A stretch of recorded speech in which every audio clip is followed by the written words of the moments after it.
Look at the same woman twice. In the first outfit, everything is stylish. The pieces are current, the colors are right, nothing is wrong with it. And yet the clothes seem to arrive before she does. She looks like she's wearing someone else's good taste. Now look again. In the second, she's kept just one idea from that first look. Changed the color to suit her, adjusted the proportions, swapped the shoes. And suddenly she looks completely, unmistakably herself. Nothing became more expensive. It simply became hers. That's the whole difference between inspiration and imitation after 60. And it's the quiet reason some women always look effortlessly like themselves, while others look slightly borrowed. Here's what's really going on, and you've felt it without naming it. You see a woman who looks wonderful on a screen across a room, and you think, I should get that exact jacket, that haircut, those shoes. So you do. And on you somehow, it just doesn't feel right. It isn't your taste that's the problem. It's that you copied the whole picture instead of taking one idea and making it yours. Because a look built for someone else's face, body, and life can only ever look borrowed on you, no matter how lovely it is. So today we're looking at 7 style influences worth admiring, but never copying whole. And the one simple question that turns any of them into style that's recognizably yours. Keep that question in mind from the start. Not how do I become her, but what is one thing here that could become mine? As we go, quietly notice how many of these 7 you've copied a little too closely. Most women count 3 or 4, and not one of them is anything to be embarrassed about. Stay to the 7th, because it's the influence we copy most without ever noticing. And it's the most personal of all, the woman you used to be. Number 1, the influencer you follow. The first influence is the stylish person you follow online. There's nothing wrong with enjoying these accounts. The looks, the ideas, the inspiration are real. The trouble starts only when you recreate a 30-year-old's outfit piece for piece, because that outfit was optimized for a frame, not a full day. What you're seeing is a held pose, edited light, a flattering crop, and often an affiliate link. A look engineered for a 10-second clip, not for sitting, walking, and living in. So here's the more useful move, and the question to ask: what effect could become mine? Instead of saving the shopping link, save the effect. Write down 3 words: the silhouette, the color relationship, the mood. Take those 3 words home and rebuild them in your own colors, your own proportions, your own life. Save the effect, not the shopping link. And the look stops being a costume and starts being a translation. Quick one as we begin. Last time you saved a look you loved, did you save the link or the idea? Hold that, because the influencer only sells you an image, and the next influence sells you something far more persuasive: a whole identity. Number 2, the celebrity whose style you love. The second is the celebrity or style icon you've admired for years. The temptation here is to recreate a whole look, but a red carpet or magazine outfit depends entirely on production, hidden tailoring, a stylist making adjustments out of frame, professional hair and makeup, perfect lighting, and an outfit often worn for a single hour once. Strip the production away, and the question becomes, what one signature survives? That's exactly what works instead. You take the single element that lives without the production: the shape of a jacket, a particular scarf knot, a color pairing, the scale of an earring. One signature, absorbed into your real wardrobe until it's yours. Borrow the signature, not the performance. That's the difference between a woman who has a signature and a woman in a costume. So far, the reference has been someone you watch from a distance. The next one is far harder to resist because she's real and she's right in front of you. Number 3, your most stylish friend. The third influence is that friend who always looks wonderful, and she's the most convincing of all, because she's living proof, standing right there. It's so natural to think, I'll just get what she has. But a real woman creates a kind of false proof. Because it works on her, it feels as though it should work on you. Her height, her coloring, her proportions, and her daily life are hers. So the very dress that's magnificent on her can land completely differently on you. Not worse, just not yours. So here's the question that helps. What formula could become mine? Look past the item to her method, because it's almost never the specific thing. It's that she fits everything precisely, or repeats 3 colors, or leans on one strong accessory and keeps the rest quiet. Copy her method, not her wardrobe, and apply it in your own colors and shape. If even one of these first 3 already feels familiar, tap like. It might help another woman stop blaming herself for a borrowed outfit. The next three are harder to notice because they don't feel like copying at all. In fact, the next influence isn't a person, it's youth itself. Number 4. The much younger woman. The fourth influence is the much younger woman, your daughter's generation, whose ease and confidence are genuinely lovely.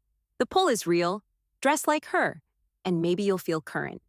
But copying a literal trend rarely satisfies. And not because of your age, it's because you copied the item when what you actually admired was the energy. The thing that drew you wasn't the chunky trainer or the oversized suit. It was the ease, the color, the movement, the playfulness. So ask, what energy could become mine? Then choose the version that fits your comfort, your proportions, and your real day. A bright sneaker color rather than the exact bulky trainer. Relaxed tailoring rather than the streetwear silhouette. Playful earrings rather than the whole trend.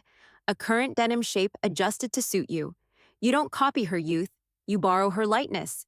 The energy has no age, only the literal item does. So far, each influence has at least been visible and real.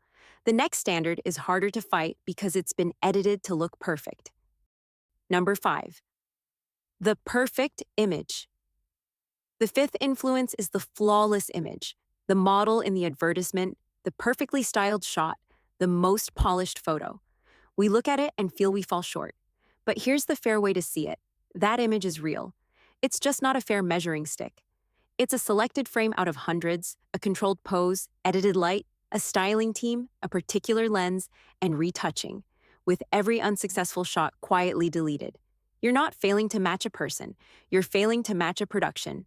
So the question shifts, what part of this works outside the photograph? And the test is simple. Judge an outfit in movement, in natural light, in an ordinary mirror, not in one perfect picture. Stop using a production as the standard for your own body, and an enormous invisible pressure lifts. And you can finally see what genuinely suits the real, moving, three-dimensional you. The perfect image makes you feel inadequate. The next influence offers the opposite temptation: safety.